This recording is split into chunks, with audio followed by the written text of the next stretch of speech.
women, like today, you know, it inflames us. It inflames us to see. Matter of fact, can I get a real quick scripture? BAHASHAM? Go to Amos 7:17. Real quick. Amos chapter 7 and verse 17. Therefore, thus saith the Lord, thy wife shall be an harlot in the city, and thy sons and thy daughters shall fall by the sword, and thy land shall be divided by line, and thou shalt die in a polluted land, and Israel shall surely go into captivity forth of this land. Yeah, see? So all of this, we're witnessing the fruit of it. We see the fruits of Esau slipping our women out, man. We seeing the fruit of Esau going into so-called white man going into the fields and taking, what was that, the butler? Was that the butler where the Edomite went into the field, and was that Mariah Carey that was in the field? Yeah. I think it was the butler, wasn't it? And he took his, it was the butler, and took the woman, and took her hand, and basically took her to the barn and dealt with her. Right. And was that David Banner, or who was it? Whatever the case may be, but the boy was to go into the father like, you ain't gonna do something, Dad? And the father was like, as any man would feel, how would you feel?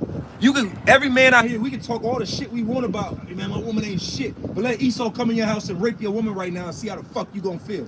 Right. We talk all that shit. Yeah. But understand that we're seeing the fruits of that unto this day. That's why we see the Nicki Minaj's, and like the brother just beautifully said it, Nicki Minaj, the Cardi B's, and just the random skank hoe down the road. Right. Just the regular skank hoe that's eating peanut butter and jelly sandwiches, right? That woman is all the product of how Esau dealt with us, having us sleep around and breed us. That's why we look at each other as just sexual objects. Everybody always asks these goddamn questions online. Why does men look at women as sexual objects? Because we're all been objectified by this devil, man. We're all objects of being sold. Right. Yeah, post-traumatic slave syndrome, man. We created all DNA. We're destroyed. Yeah. That's everything that everything that you've been going into thus far today has been going into the fact that we have been destroyed. And we need the Lord to come and bring healing. Right. Because we can't heal this shit, man. Yeah. There's no count. You got this nigga, Dr. Umar Johnson, and he loves to parade and talking shit about, oh, I'm a psychologist. I deal with children development and psychology and all this shit. There's no amount of psychology and therapy that can help us through this shit here, man. No. There's none. You can sit down all niggas in the world every Monday for an hour and talk about your problems. That shit ain't gonna fix these problems, man. That's why he drug everybody up. Yeah. I got a quick precept right here. This is Hosea 6:1. Come and let us return unto the Lord, for he hath torn, and he will heal us. He hath smitten, and he will bind us up. Yeah, man. So, hey, the only thing that can help us in this place, man, is YAHAWASHI. That's it, bro. That's it. Just like this is, we literally dead. This is death. You know, this is all death, man. And life is the truth.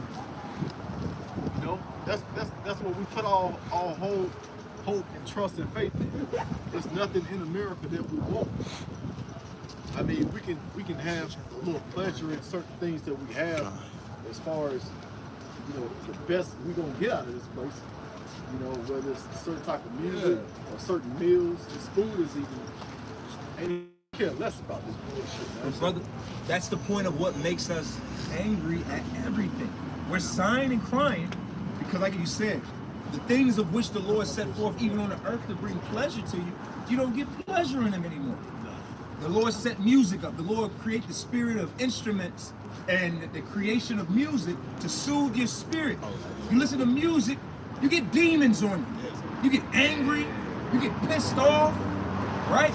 So you got a song, oh, it might have been your favorite song. How about this? I hit you with this. You might hear your favorite song and remind you of a bitch that cheated on you. Tell me I'm lying. Everything that's out here 20 years ago. You hear a song from 20 years ago, you're like, damn, this is my shit. Oh, this fucking bitch. This is our song.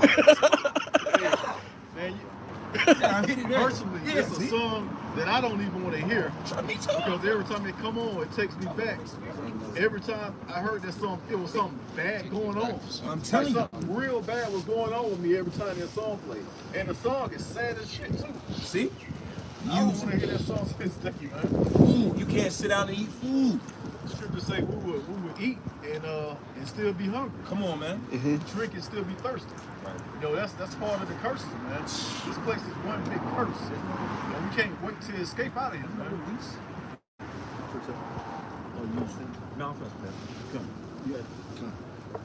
You know, because you spoke about the curses, and the captain was saying like no amount of therapy or anything can really help our people. Right. Because it's part of the curses. We've been mentally destroyed. Institutionalized. Yeah, first it was physically destroyed us. Now they done took the chains off the yoke, and now it's a mental thing. Our people are completely destroyed. Yeah, completely. This is Deuteronomy 28 and 48.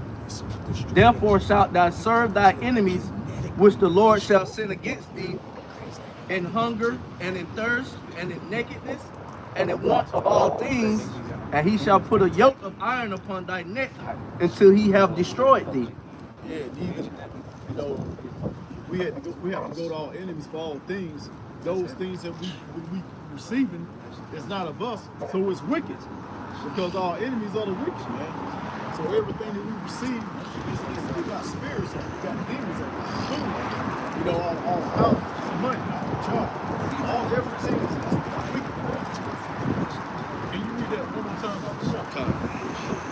Yeah, man. I mean, what can you get from your enemy that's going to benefit you? Nothing.